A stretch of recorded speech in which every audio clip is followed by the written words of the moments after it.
I desperately need a haircut. Lord Father. Hey beautiful people, what is up and welcome back to my channel. I am Jamila and I love all things beauty. I love all things makeup and I love all things skincare. And I especially love finding high-end and luxury beauty products at bargain prices. So I have a little bit of a different video for you guys today because it's more of a commentary slash reaction style video. And mainly because I wanted to talk about the fact that Becca Cosmetics is going to be closing permanently, which I guess it's a little bit of a surprise. And the reason why I thought I would come on here and talk to you all about it is because when I started my channel back in December, I actually wanted to create a video before the new year talking about whether or not the makeup industry would survive into 2021 because of everything that happened in 2020. And I remember writing down a couple of points for that video, and I ended up taking way too long to film it, so I never filmed it, but I still had the notes from it. And then when Becca announced on Instagram that they were going out of business or they were closing permanently, it just kind of brought that video back to mind, and I wanted to talk about it because I felt that the points that I made back then are still pretty relevant right now, and in some ways kind of explain, I feel like, why this happened and why this might sort of be the tip of the iceberg, right? So when I was thinking about that video, it really kind of came to mind because of everything that happened in 2020. So with the pandemic, I think we saw such significant changes in the way people were viewing the makeup industry, right? So people weren't purchasing makeup the way that they used to because everyone was suddenly working from home, and with the outside being closed, no one was going out. So people were wearing makeup less, and therefore they were purchasing less makeup.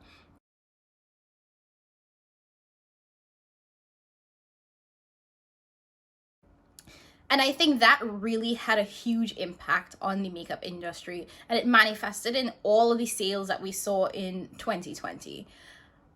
And we saw a lot of sales. So much so where, you know, products would be released and they would be on the market for a couple of weeks and then they would suddenly be on sale. And we even saw some of these products go from being on sale to being in TJ Maxx within a couple of weeks as well, which is not something that is typical. Typically, it would be a couple of months before we saw products start rolling in through TJ Maxx. But I felt like there was this huge increase in beauty and makeup sales because people weren't buying it the way that they used to. And a perfect example is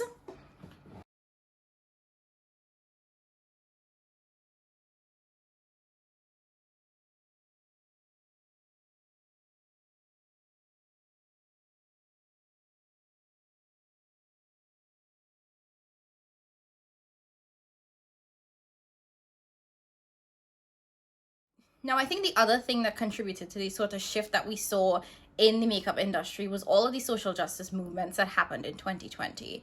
I think because there was such a huge outcry, we saw a lot of people shifting their purchasing habits to support more Black owned, more brown owned, and more woman owned business. So everyone was going into finding these smaller brands, these indie brands, and really pushing them.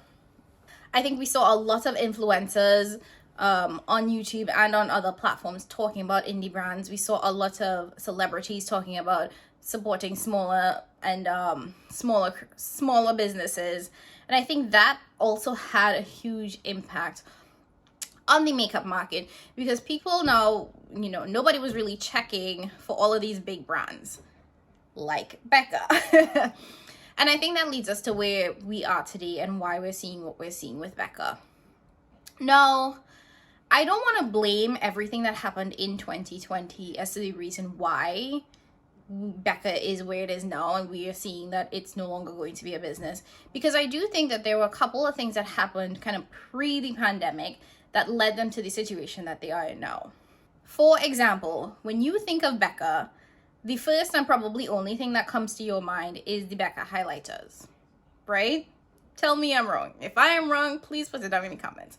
But at least for me, when I think about Becca, I literally only think about the Becca highlighters. I can't tell you another product in the Becca lineup. I really can't. And I think that was one of the key features of their downfall, because at that point they became sort of a one-trick pony, right?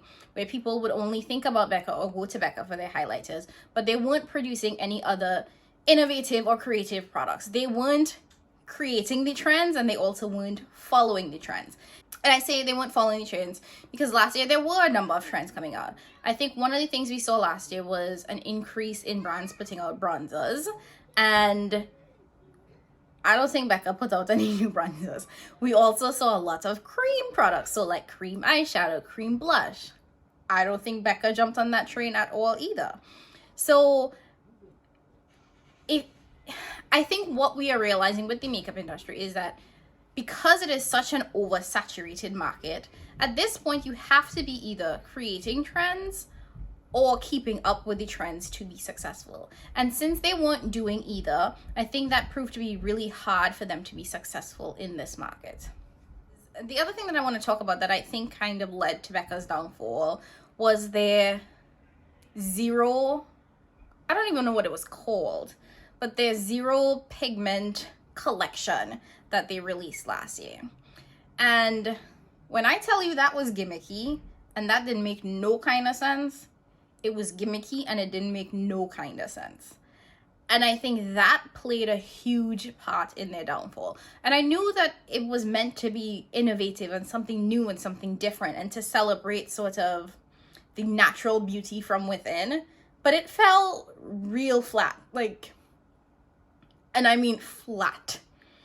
Not only was nobody asking for it, but it didn't seem like they were great products at all. And I don't think anybody who wasn't a content creator purchased that, because it didn't make a ton of sense. It didn't make any sense in my opinion. And I think the combination of them not sort of keeping sort of the trends in mind and this release that didn't make a ton of sense really didn't help them to stay and to become a brand that people were checking for. And like I said, I'm not going to blame all of 2020 on where they are now, because even before 2020, we were already seeing Becca products in TJ Maxx, which tends to be an indication that the products did not sell well. And for a company that's known primarily for its highlighters, you can't sustain a company just on selling highlighters, because to be quite honest, people don't go through highlighters the way you would go through a foundation or a primer or these types of products that you use more of. I have so many highlighters in my collection, and even though I use them, it doesn't look like they're being used because it takes so little product.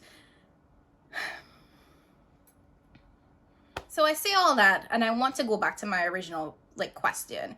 Will the makeup industry survive in 2021? And I think what we're seeing now is the start of something. I think that Becca is one of the first brands that we are seeing really begin to feel the effects of everything that I mentioned before, just kind of culminating into the downfall of a business, which is really unfortunate, because I know back in the day, Becca used to be that name. Becca used to be that girl, right? And now she no longer is. And I think if other brands aren't careful, they could be in the same situation. Now, I don't think the entire makeup industry is failing, because I do think that now we are seeing indie brands thrive and succeed, and I am here for it.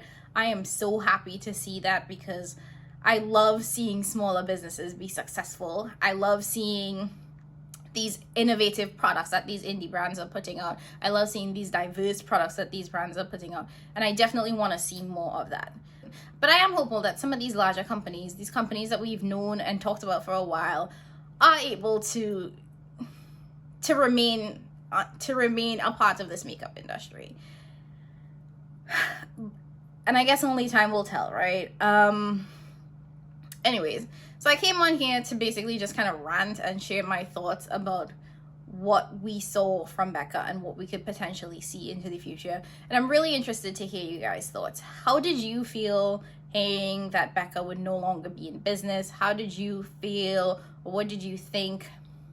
How do you feel about some of these other makeup companies? Is there another brand in particular that you think is at risk for ending up in the same situation as Becca? And yeah, what do you think about the makeup industry at large? Do you think we're going to see other large shifts in the makeup industry going through the rest of 2021? Let me know. Leave all of that. Leave your comments, your thoughts down below. Anyways, that's it from me, guys. I hope you guys enjoyed this video. Hopefully I'll get to do more sort of commentary style videos like these, like this, if you guys liked it. And I look forward to reading your comments and hearing what you guys have to say. If you like this video, make sure you like, subscribe, share, and I will catch you guys in the next one. Bye.